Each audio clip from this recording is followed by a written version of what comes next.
Cleveland police say protesters were so angry over the not guilty verdict of an officer charged in the deaths of two unarmed suspects that they became violent and turned not only on police, but also on bystanders.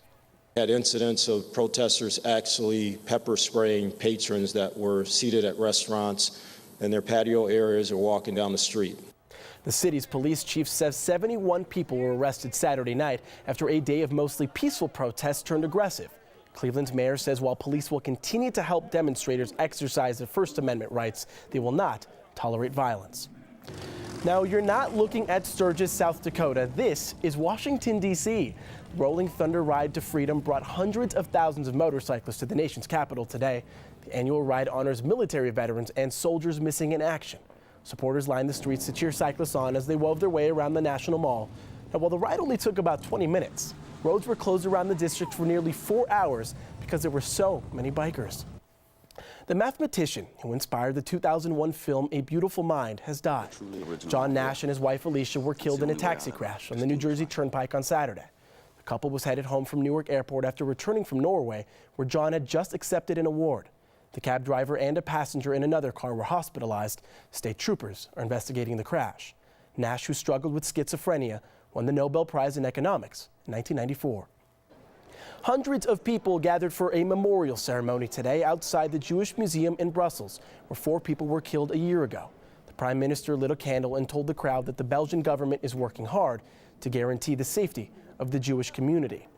Belgian authorities are holding 2 men they say are responsible for the attack. A third person is wanted for questioning. Thousands fled villages along a mountain river in northwest Nepal today after it was blocked by a landslide that could burst and cause flash floods. Residents living on the banks of the river are moving to higher ground, and army soldiers are being sent in to help. 2 powerful earthquakes that killed more than 8,600 people in Nepal last month have triggered several landslides in the country since. Well, it rains and it snows and the sun hardly ever shines. That sums up this month in Colorado. We know this won't last, but there is plenty of chatter about it this week. We also heard from viewers about a police officer in Arvada who goes beyond the call of duty. Here's 9 News anchor Kim Christensen. And I got my mountain boots on. In May. In May, because of this weather, Colorado weather.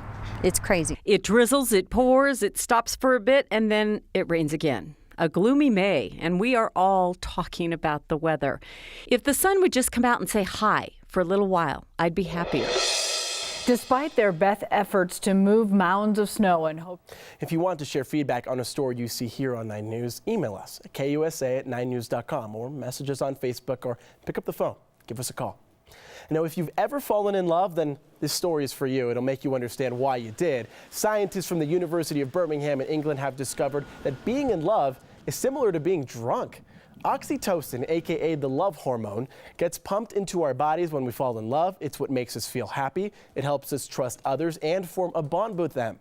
But 9 News psychologist Dr. Max Wachtel explains it's not all roses and rainbows.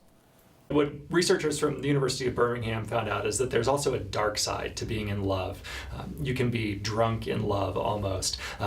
That hormone, oxytocin, does something very similar in our brains to what alcohol does. So it makes us feel really good, but it also lowers our inhibitions. It can make us angry. Oh no, while the love hormone can make us take more risks, Dr. Max says not to worry, that the initial oxytocin-induced haze only lasts for a little while. It's really that first couple months where you're really in danger of possibly doing something stupid because you're so happy. Now, Dr. Max says after that wears off, we can develop a deeper bond with your partner and finally start thinking clearly again. Now, we want to update you on some breaking news that's going on right now. Denver police say that they're investigating a shooting at South Broadway in Mississippi. 2 people have been transported in what police are calling a possible case of road rage. The victims were taken to a nearby hospital with non-life-threatening wounds. There is no suspect information at this time. Broadway and Mississippi have been closed for the investigation. We will continue to update you as we get more information into our newsroom. Now, working with animals provides needed therapy for people working through all sorts of diseases. And for some Alzheimer's patients, that treatment is coming in the form of a 4-legged friend, but as you can see, it's not the 4-legged friend you might expect.